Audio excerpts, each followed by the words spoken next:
Why do you think people say they want to work for a government position? It is never, I want to help people, I want to give back. It is job security because I'm part of a union and there's not that many of them left.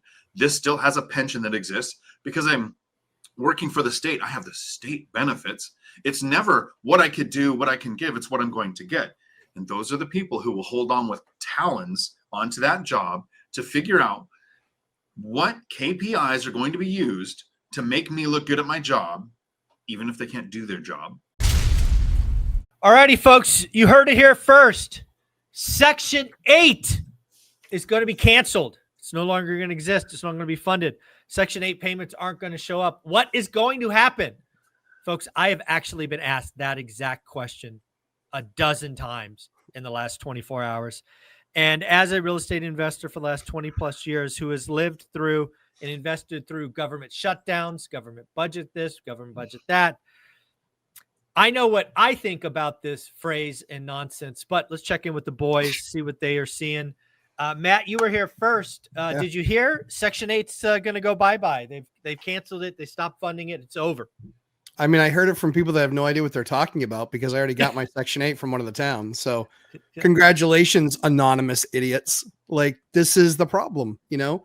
It's all of this noise, and people are so unbelievably lazy that when they hear something like that, they don't just, I don't know, call their housing authority and say, hey, I was calling in to find out, that everything is still on track for my check this month. Like, just come on. Like, how lazy is it that you're reading? I mean, it's like the fools that get their news from Stephen Colbert. Yeah. You deserve to lose because he's not a newsman. He's a punchline, and he's not even a very good one in most cases.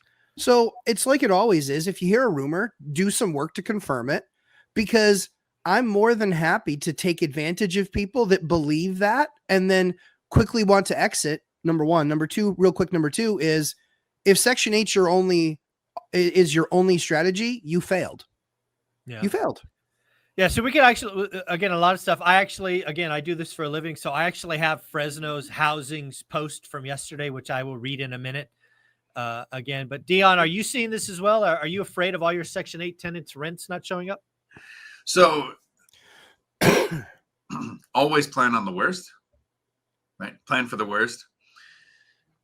So I keep my Section 8 part of my portfolio to about a third. Sometimes it's been like maybe one over and one under. It's not a perfect balance, but about a third, and then about a third military and about a third working or retired. And yes, in the longest government shutdown that I remember, the housing authority still paid. So it hasn't, even a government shutdown hasn't stopped it. What we're seeing in a lot of Facebook groups and why people are reaching out and asking this question is because there are people who make many accounts, and you could tell it's the same person because it's not exactly copied and paste, but like 5 of the 7 sentences are identical, where they spread fear, uncertainty, and doubt, trying to spread a political ideology. And the goal right now is to say that anything that Trump does is going to end bad. It's going to end poorly. It's going to cause chaos and unicorn blood and koala pee everywhere because of Trump being in office. So yeah, there's certainly a lot of hate out there of that man. Well, let me just read to you what Fresno Housing had to say. This went to my team. My team shared it with me. I'm just going to read it verbatim. Fresno Housing is aware of the memo issued yesterday by Federal Office of Management and Budget. In this memo, federal agencies are instructed to temporarily pause all activities related to obligations and disbursement of all federal financial assistance. We are working with the Department of Housing and Urban Development, HUD, and others to understand what this means for our programs we administer and the families we serve. In the meantime, Fresno Housing is working to create some short-term options for our agency should funding for our programs become unavailable. We are committed to providing our community updates. We and all our housing authorities across the United States gain further insight and impact from the memo. Next, I want to share with you what was said to just put this finally to bed. This is not a blanket pause on federal assistance. Federal White House Press Secretary Caroline Leavitt told reporters Tuesday, individual assistance, that includes Social Security benefits, Medicare benefits, food stamps, welfare benefits, assistance that is going directly to individuals will not be impacted by this pause. So so people are asking me, how concerned am I? It's less than zero. Dion, I think you brought up an excellent point. I invested through a real government shutdown. I think it was more than 30 days. I don't remember, but I know it impacted a month of payments, and it showed up just fine. But, the last thing to think about is, let's just play devil's advocate. Section 8 disappears, and why this is completely ludicrous. Do you guys think that Trump, a real estate guy, wants to start, I don't know, 5 million, 10 million evictions for those folks that need help? Does that even seem reasonable to you? I mean, geez, it's crazy. It's amazing the human pretzel that people will turn themselves into just because they don't like a person. Yeah. I mean, it's absurd. It's silly. It doesn't make any level of common sense. I think the other thing, about this process is that it's obviously not going to happen. Those are things that are already funded. And how do you like it, government worker? You're actually going to be managed to a result. It's never happened before, but it's going to happen now. Hope you enjoy it. Welcome to the real world. And that's exactly what the government needed. That's exactly what government employees needed. And I'm not talking about, local fire and things like that and cops. I'm not talking about that. I'm talking about the people that sit in these pews and they make policy decisions, and they're sitting there and they make ideas of, here's another way we could skin this cat and make it more difficult to do business in our country. Those are the people that are now going to start to be weighed and measured, and largely many of them will be found wanting. And so enjoy the process of being part of the public sector, because it's exactly what needed to happen.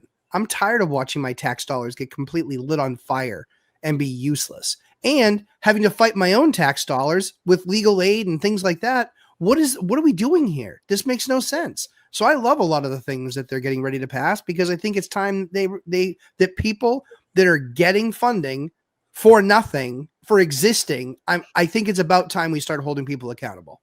Yeah. Dion, thoughts on all this? So I have two thoughts. The first one is, maybe we're wrong.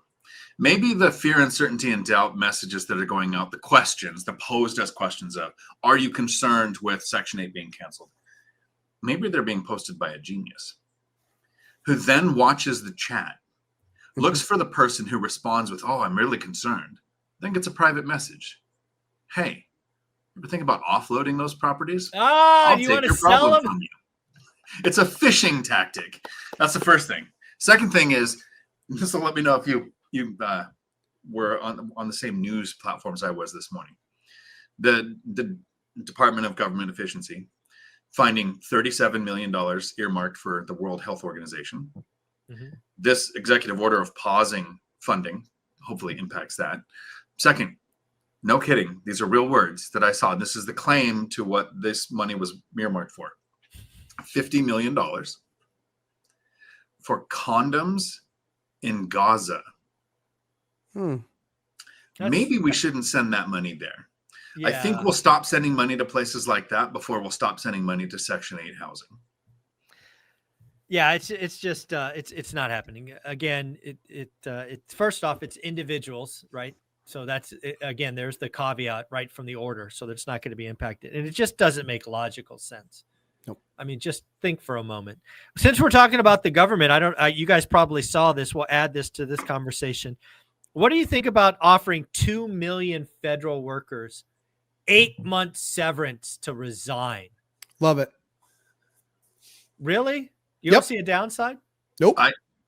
Here's the downside that I see, and I mentioned this in a video last week, where when you get rid of people in the government, when Musk and Ramaswamy come in and get rid of people in the government, you have two people who might not know how the government works, and that crap rises to the top, and the people who know to work the system, not work their job, keep their jobs.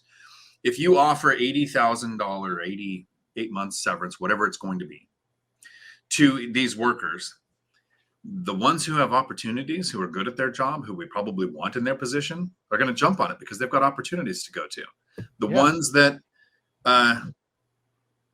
know I how think to you hide. talked about it in your update this morning too, Zuber. You talked to the ones that are just like, they're at the end of their rope. They're not doing anything. They're just biding until their thing comes. They don't have options. They're too old to get hired somewhere else. They're definitely Yep. too lazy to get hired somewhere else. They're going to stay Yep. in place. So I mean, they're They're going to hide. I actually think it's genius because it'll be about $40 billion net positive if you just look at the bottom line. Yes. But you are going to lose every A+ player, every A player, every A- player. And you're going to be left with the stupid C's and D's who know how to hide and are part of the problem. I don't think so. I think they're going to have to put you are so wrong. I don't think so. I don't think it's going to be this blanket statement where only sucky people get to stay. That's just not how it's going to be. No, it's just not. No. So again, that's why I think that, yeah, sure. Will we lose some talented people? Yep, we sure will. However, I think we will lose plenty of dead weight. And it also puts everybody else on notice. You're next, dummy. You're next. Well, no, again, if you want to play this out to what happens next, I'm down. And I think you're right. What happens next is, okay, you didn't resign.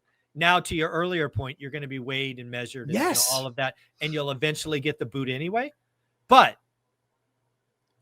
none of these things work when one of them is done. It's like only doing sheetrock in a house. That never works. You have to do the other stuff too. So that's why I believe that this is actually going to get followed through on, and that they're going to get rid of the losers. They're going to get rid of the dead weight. They're going to move that money in the balance sheet. And then they're going to follow it up with, all right, sounds good. Here's what we're putting in place.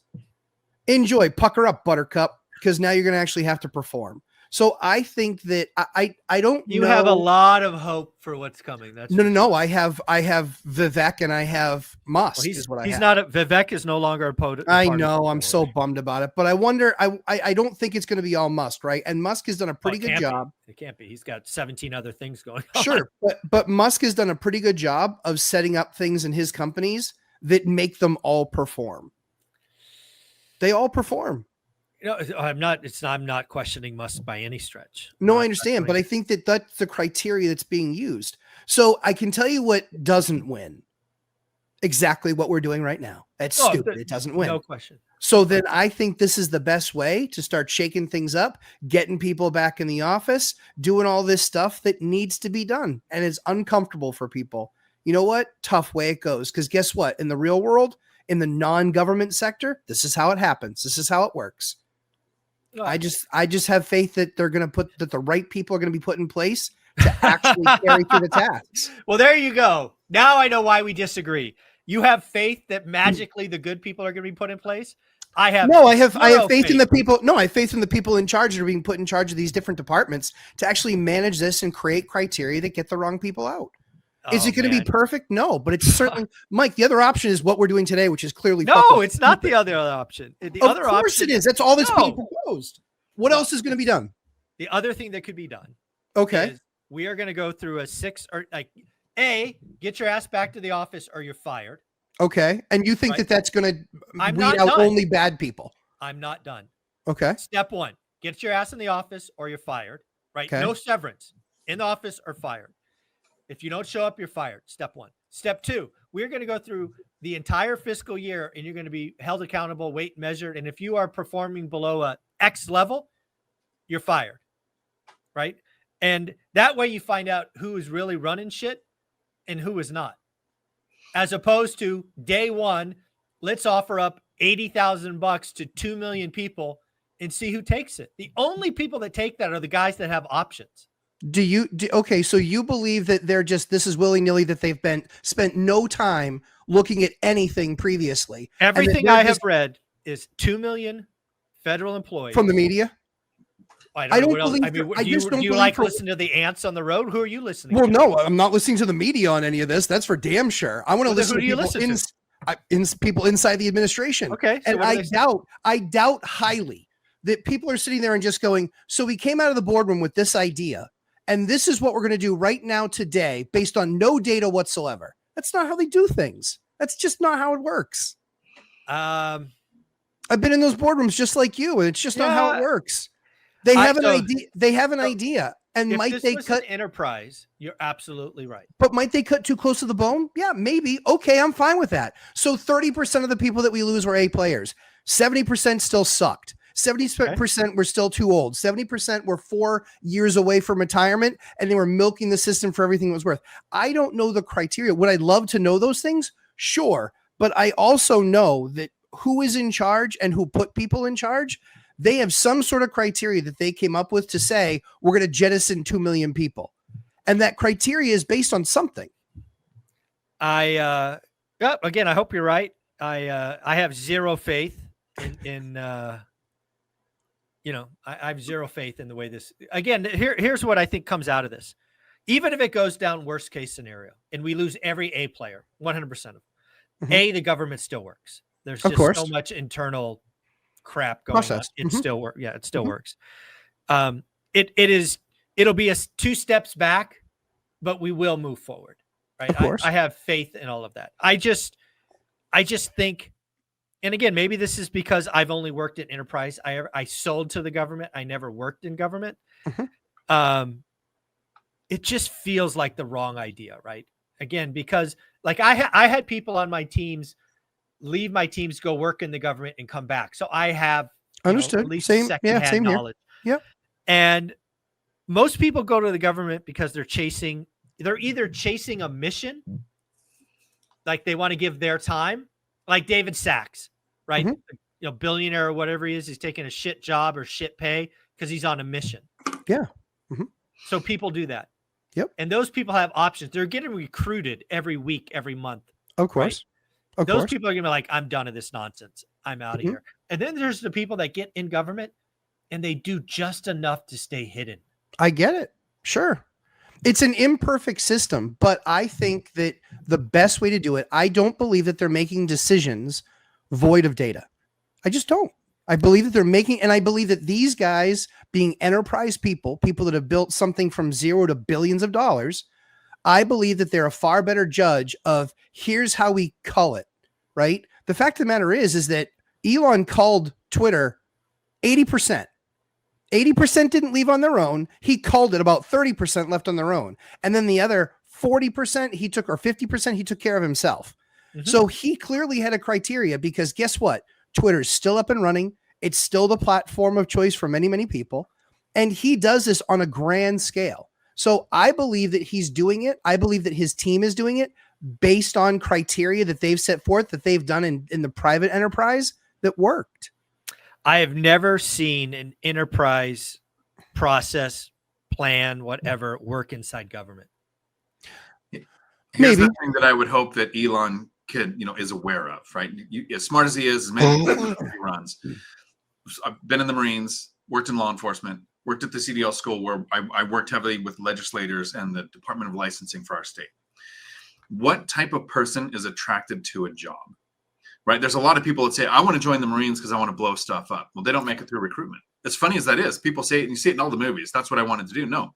When you want to get into law enforcement, the person who wants to help their community doesn't get hired. The person who wants to work for the government isn't the same person who wants to work for Tesla.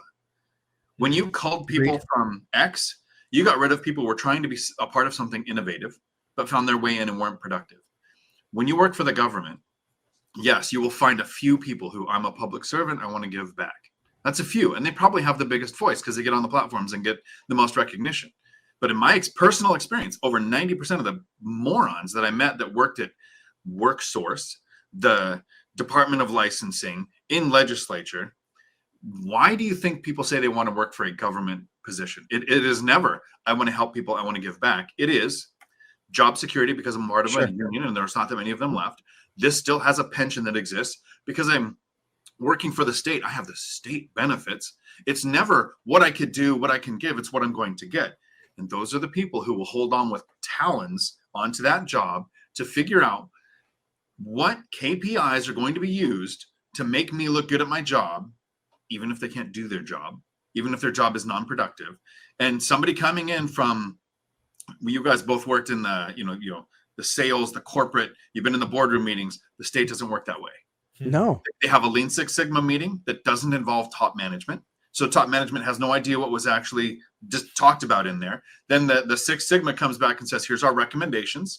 And the top management that doesn't understand the core process of what the decision-making that led to that decision says, okay, we're going to do these things based on your recommendation, but doesn't know the reason, doesn't know the potential outcome. Saw this over and over and over in government. And we're going to see two communities come together that don't understand each other.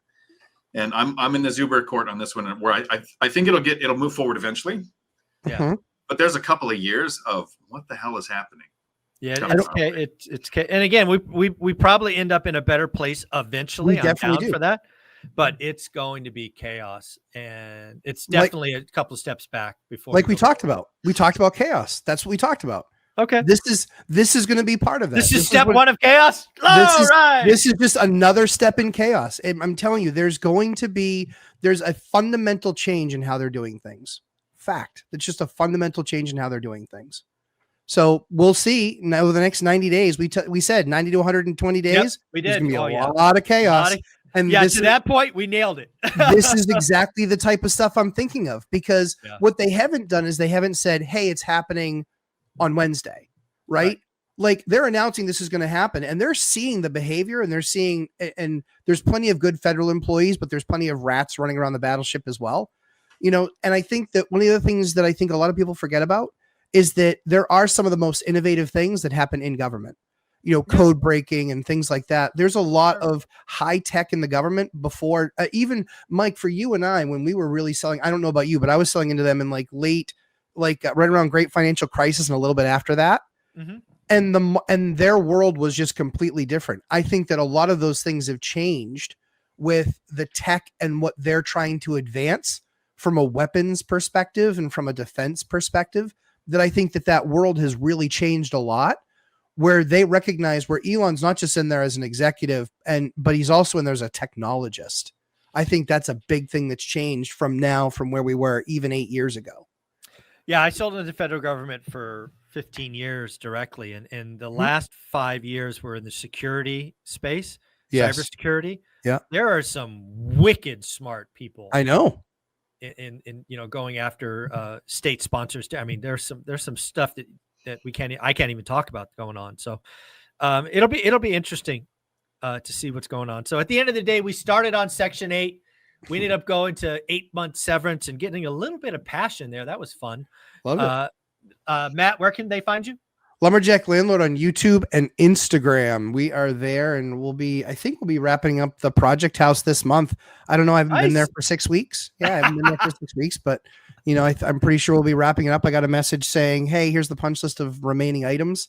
Nice. I'm like, sounds good. Get those 3 people there, and let's get this thing wrapped up. So I think we're good.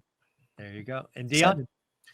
In 2 weeks, they'll be able to find me for a week in Las Vegas at the, one rental at a time community event that we're having at the Center for the Blind. And I will be there. We will have the Denny's midnight meetups on Wednesday and Thursday of I think it's the 12th and 13th, the 13th and 14th, whatever that is. Yep. 12th and 13th. 14th is Valentine's Day. And in the school community, the address of that Denny's is listed there.